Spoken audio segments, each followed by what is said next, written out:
नमस्कार। आज हम बात करेंगे कि इम्पोर्टेंट समस्या के बारे में।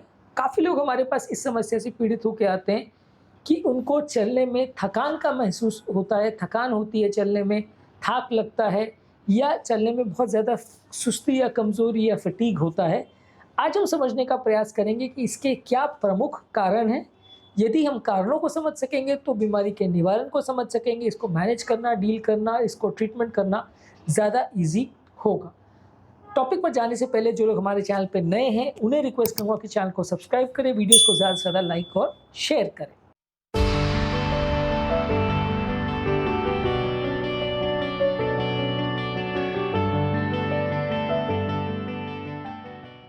सबसे पहले अगर किसी व्यक्ति को थकान का अनुभव होता है या बहुत ज़्यादा कमज़ोरी महसूस होती है, चलने का मन नहीं करता, स्टैमिना कम हो जाता है, उसका सबसे इम्पोर्टेंट रीज़न है फिज़िकल डिकंडीशनिंग यानी स्टैमिना कम हो जाना।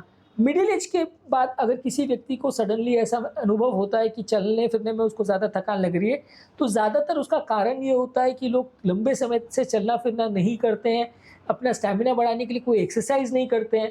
और कभी सडनली उनको अगर चलना फिरना पड़ता है तो वो महसूस करते हैं, अनुभव करते हैं कि उनको बहुत ज़्यादा सुस्ती, कमज़ोरी या थकान लग रही है। ये ज़्यादातर उन लोगों में देखा जा सकता है जिन लोग का स्टैमिना कम है, जो लोग रेगुलर एक्सरसाइज़ नहीं करते। और उसी तरह से जब हम रेगुलर बेस पे एक्सरसाइज़ करना चालू करते हैं, रेगुलर अगर हम दौड़ने, भागने को या ऐसी एक्सरसाइज़ करने के लिए जाते हैं जिसमें व्यक्ति की साँस फूलती है, तो डेफ़िनिटली आपको कुछ ही दिनों में इसमें आपको अच्छा लगने लगेगा और आपका एफर्ट टॉलरेंस जो है वो बेटर हो जाएगा। आपको चलने में जो थाक लगने का चांसेस है, वो काफ़ी हद तक सुधार आपको देखने को मिलेगा। तो सबसे कॉमन रीज़न इसका है फिज़िकल डिकंडीशनिंग यानी स्टैमिना कम होना। नेक्स्ट इम्पोर्टेंट रीज़न है पुअर न्यूट्रिशन यानी खुराक में अगर प्रॉब्लम हो। काफ़ी लोग का ये प्रॉब्लम होता है कि वो खाना-पीना लंबे समय तक नहीं अच्छा खा पाते, प्रॉपर न्यूट्रिशियस खाना नहीं खा पाते, विटामिन्स, मिनरल्स की कमी हो जाती है बॉडी में, प्रॉपर कार्बोहाइड्रेट्स, प्रोटीन्स नहीं रहते, या तो सिर्फ़ फैटी फूड खाते हैं या सिर्फ़ ऑयली जंक फूड खाते हैं। इस वजह से भी काफ़ी लोग को कमज़ोरी या थकान का अनुभव हो सकता है, क्योंकि कोई भी काम करने के लिए आपको एनर्जी देने के लिए प्रोटीन्स चाहिए, मसल को काम करने के लिए प्रोटीन्स चाहिए और साथ में कार्बोहाइड्रेट्स चाहिए। अगर आप ये प्रॉपर बैलेंस डाइट मेंटेन नहीं करते हो या मान लीजिए आप कोई फास्टिंग कर रहे हो या आप प्रॉपर खाना नहीं खा रहे हो इंटेंशनली, तो भी आपको बहुत ज़्यादा थकान का अनुभव हो सकता है। तो नेक्स्ट मोस्ट इम्पोर्टेंट चीज़ जिसका ध्यान रखने की ज़रूरत है, अगर किसी व्यक्ति को बहुत ज़्यादा थकान हो रही है कि उसका न्यूट्रिशन प्रॉपर हो रहा है कि नहीं, वो प्रॉपर खाना-पीना कर पा रहा है कि नहीं।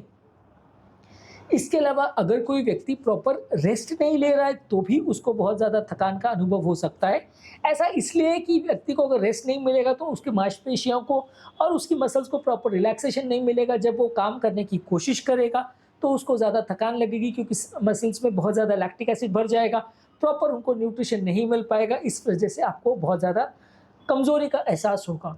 बीमारी के बाद भी कई बार ऐसा हो सकता है कि आपको रिसेंटली कोई बीमारी हुई हो, आप उससे उठ के अगर सडनली अपना दौड़ना-भागना वापस चालू कर देते हैं।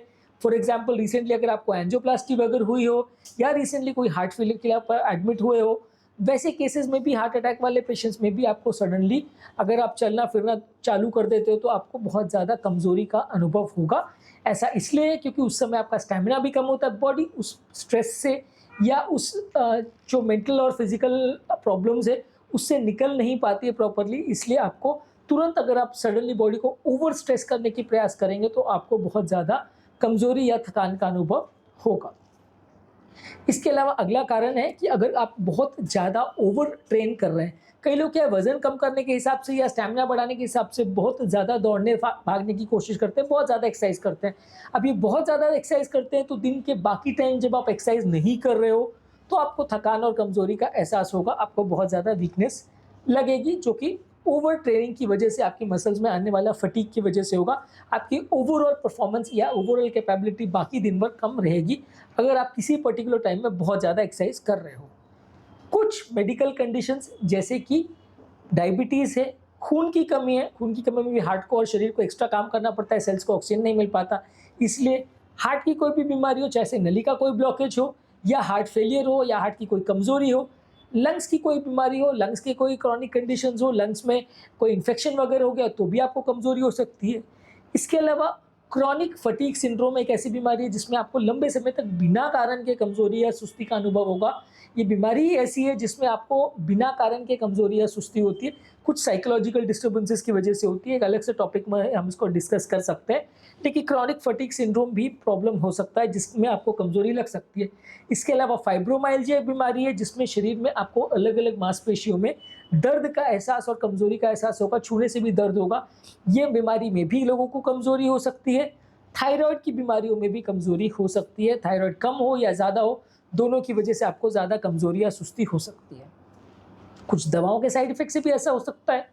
कुछ दवाएं जैसे कि पेशाब बढ़ाने वाली दवाएं हैं या हृदय की गति को कम करने वाली या हृदय की कार्य क्षमता को कम करने वाली बीटा ब्लॉकर्स और रिवाब्रेटिन जैसे मेडिसिन है, उसकी वजह से भी थोड़ा कमजोरी लग सकता है, क्योंकि नॉर्मली जब हम कोई काम या मेहनत का काम करते हैं तो हृदय गति बढ़ना चाहिए। इन दवाइयों के इफेक्ट से हृदय गति जितनी बढ़नी चाहिए वो नहीं बढ़ पाती। हालांकि दवाइयाँ अपना काम कर रही है, लेकिन इसकी वजह से किसी किसी को थोड़ा कमजोरी या थकान का एहसास हो सकता है। कुछ दवाओं के साइड इफेक्ट से भी ऐसा हो सकता है। ये तो खैर अभी जो हमने बात की तो दवा का इफेक्ट था। कुछ दवाओं के एक्सेसिव डोज से या ज़्यादा डोज जितनी बॉडी को रिक्वायरमेंट है उससे ज़्यादा डोज लिया जाए तो साइड इफेक्ट्स में भी ऐसा हो सकता है। कुछ साइकोलॉजिकल फैक्टर्स में भी ऐसा हो सकता है, यानी आपकी अगर साइकोलॉजी ऐसी है, आपका मनस्थिति ऐसी है, जैसे कि मैंने कहा क्रॉनिक फटीग सिंड्रोम में भी ऐसा हो सकता है। उसके अलावा भी कुछ साइकोलॉजिकल बीमारियां हैं जैसे डिप्रेशन है, एंग्जाइटी है, ये सब की वजह से भी आपको बहुत ज़्यादा कमजोरी का एहसास हो सकता है। नींद अगर प्रॉपर ना हो तो भी कमजोरी हो सकती है। अगर आप 7-8 घंटे की प्रॉपर नींद नहीं लेते तो पूरे दिन भर आपका शरीर थका थका महसूस करता है, आप कोई भी काम नहीं कर पाते। ये ज़्यादातर सब लोगों का कॉमन एक्सपीरियंस है। तो अगर आपकी नींद प्रॉपर नहीं हो रही है तो मान के चलिए कि आपको कमजोरी होगी।